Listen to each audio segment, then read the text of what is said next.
Hello ladies and gentlemen, and welcome back to Georg Mack Plays the Classics. We've seen the best that 1987 had to offer.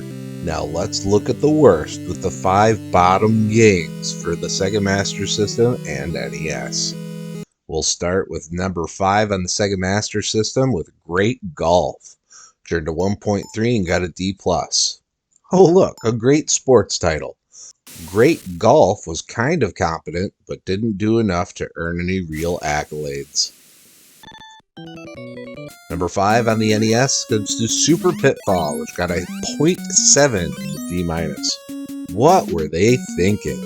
Take a beloved property from the Atari and make it a terrible platforming mess. Number 4 on the Sega Master System is Great Volleyball, which earned a 1.2 and got a D+. Take NES Volleyball, mess up the ball physics, tone down the air humping, and you have Great Volleyball on the Sega Master System.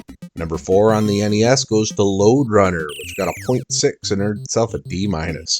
Hudson Soft developed this stinker of a puzzle game. The commando controls like garbage and looks and sounds like it too. Number 3 on the Sega Master System goes to Great Baseball, which earned a 1.1 and got a D. Do you like actually controlling your players? Well, Great Baseball isn't for you then, as the AI does that for you. Poorly. Number 3 on the NES goes to Ikari Warriors, which got a 0.4 and earned itself an E.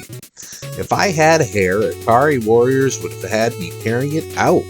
This game moved at a snail's pace with levels that took nearly a half hour to complete. It looks like vomit, the shrill sound made me want to puke myself.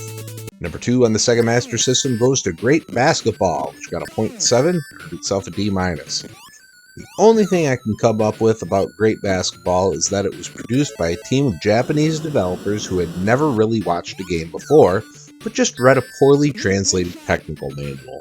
Number 2 on the NES goes to Star Voyager, which got a 0.3 and earned itself an E.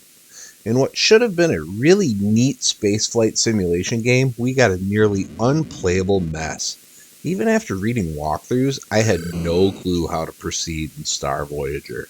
And the number 1 worst game on Sega Master System for 1987 goes to Great Football, which earned itself a 0.5 and a D-. Taking the top or bottom spot for the Sega Master System is Great Football.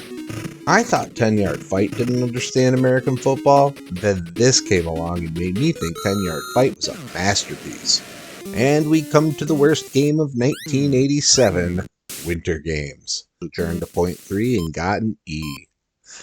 None of the events worked correctly, the graphics were terrible, the sound was even worse. This is an example of how not to port a computer game to the console.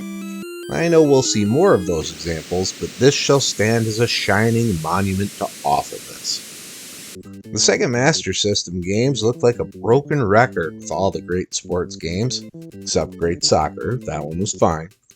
But they all deserve the low scores they received. However, the NES had some major stinkers that were worse than even the worst Sega games.